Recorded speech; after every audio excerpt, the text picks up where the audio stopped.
In this video, I'm going to give you one last example of how I answer a question in real time while I listen to the audio. I'm going to give myself 15 seconds before playing the audio to show you how I use the reading time, and then the audio will start.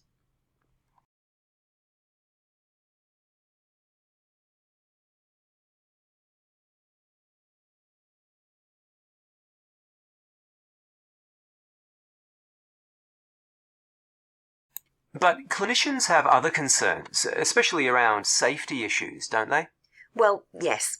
For nurses in particular, one major concern involves moving and manual handling. If a patient's carrying a lot of excess weight, then more staff may be needed, and there's a greater risk of somebody getting hurt. Turning a patient in bed, transferring to a chair, supporting a limb, all become much more complex and sometimes daunting if the patient is plus size.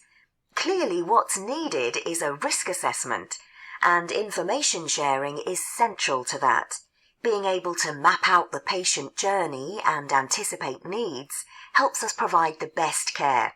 So, for a routine admission, nurses should know how the patient's going to arrive, where they're going to sit, etc., and not be suddenly confronted by someone whose needs can't be met.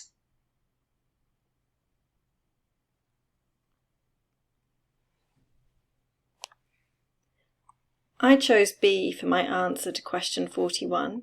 From the pieces of information I filtered onto the screen for you as I was listening, I understood Leanne was recommending means in the form of a risk assessment to make life easier for nurses and avoiding the risks mentioned at the start of the audio.